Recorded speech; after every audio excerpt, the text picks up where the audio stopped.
बंधू आणि भगिनींनो, नमस्कार। विषय असा आहे की टप्पावाढीचे पत्र आम्हाला कधी मिळतील त्याबद्दल तुमच्यामध्ये उत्सुकता असणं अतिशय स्वाभाविक आहे, हे मी समजू शकतो।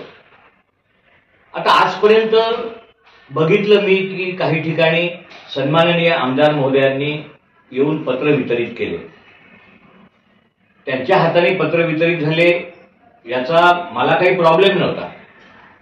पण कुठल्याही राजकीय व्यक्तीच्या हस्ते आता शिक्षक मतदारसंघाच्या निवडणुका जवळपास जाहीर झाल्या आहेत, ते होऊ नये म्हणून सगळेच लोक प्रयत्नशील होते। काही लोकांनी आयुक्तांकडे तशी तक्रार केली, त्यात मी पण होतो।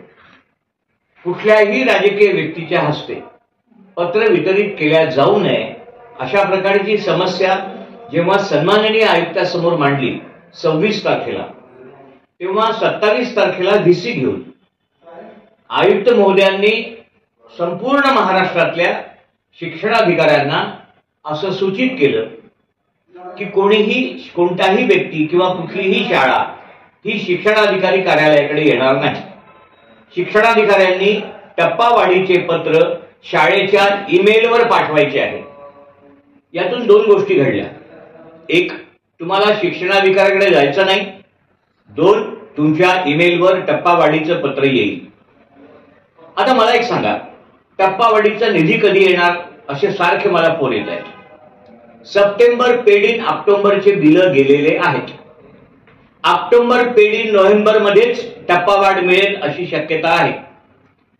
ऑक्टोबर महिन्याच्या पहिल्या आठवड्यात निधी पाठवण्याचा पूर्ण प्रयत्न करतो आहे, नव्हे तो पाठवणारच आहे।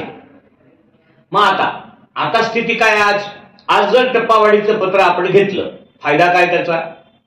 आपलं बिल तर नोव्हेंबर मध्येच जाणार आहे, त्यामुळे टप्पावाढ पत्र घेण्याची घाई करू नका। मी असं ऐकलं की अकोल्यामध्ये कलेकरता 5,000, सायन्स करता 10,000 किंवा अजून कोणत्या इतर जिल्ह्यामध्ये असे रेट ठरले आहेत, ते सुरू आहे। हे रेट का ठरतात? तुम्ही जातात म्हणून रेट ठरतात। तुम्ही घरीच राहा, तुमच्या ईमेलवर पत्र यांना पाठवणं भाग आहे।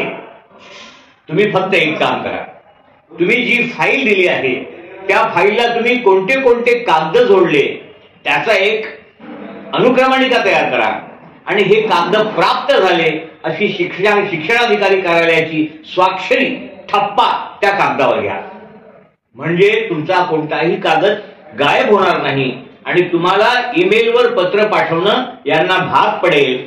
तुम्ही कुठलाही भ्रष्टाचार त्यामुळे करणार नाही, तुम्हाला पैसे देण्याचं काम पडणार नाही।